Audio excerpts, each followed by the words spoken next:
sharing sedikit nih tentang pengalaman sosial aku di kampus, yang ternyata ini tuh nyambung banget sama mata kuliah etika profesi guru SD. Nah, jadi aku tuh kenal sama salah satu dosen di kampus yang dia tuh memberikan kesan yang sangat mendalam buat saya dan teman-teman di kelas. Dosen ini tuh dikenal dengan sifatnya yang lemah lembut, baik dan bijaksana. Jadi kalau misalkan lagi di kelas nih, terus dia kan lagi nerangin. Nah, beliau lagi nerangin.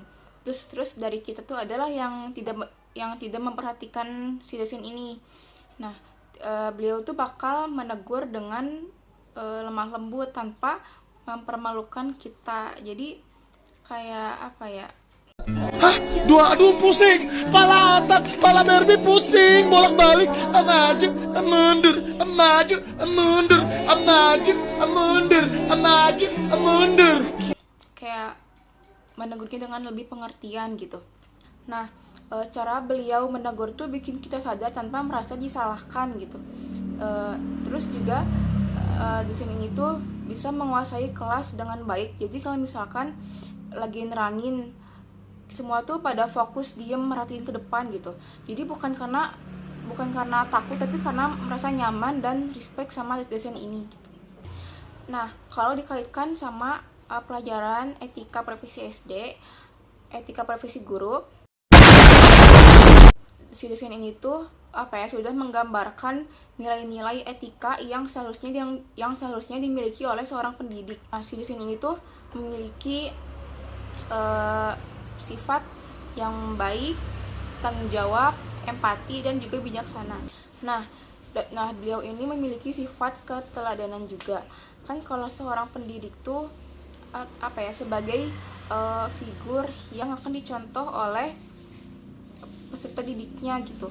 Nah, dari cara berbicara, cara menegur, dan cara kita bersikap di depan kelas. Nah, semuanya itu mencerminkan nilai moral yang bisa kita contoh.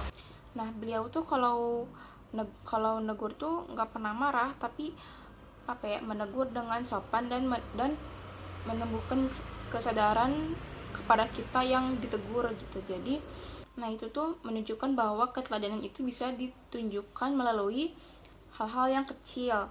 Terus yang kedua, beliau ini memiliki sifat yang tanggung jawab. Beliau selalu datang tepat waktu ke kelas, lalu menyiapkan materi. Jadi kalau si materi itu udah siap semua gitu, dan memberikan arahan dengan baik. Nah, dalam konsep profesi ini, tanggung jawab itu merupakan kesadaran bahwa mendidik itu bukan hanya memberi materi saja, tapi juga memberikan Aduh pusing, pala otak, pala Barbie pusing. Tapi juga merupakan panggilan moral untuk membentuk manusia. Nah, yang ketiga, beliau ini memiliki sifat empati. Dosen ini tuh bisa memahami perasaan mahasiswanya.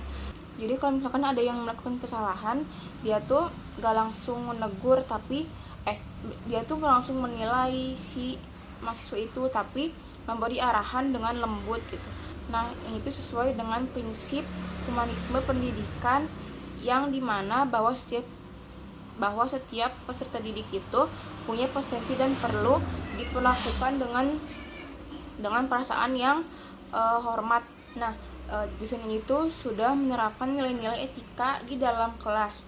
Jadi bukan hanya lewat teori, tapi juga tapi lewat kehidupan sehari-hari.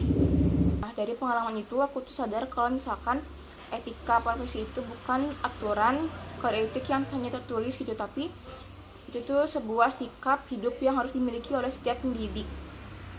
Karena pada akhirnya etika itulah yang membuat proses pembelajaran lebih bermakna. Nah, semoga dari cerita saya ini bisa dijadikan refleksi untuk kita semua. Sekian cerita dari saya. Mohon maaf apabila ada kesalahan kata. Saya akhiri dengan salam. Wassalamualaikum warahmatullahi wabarakatuh.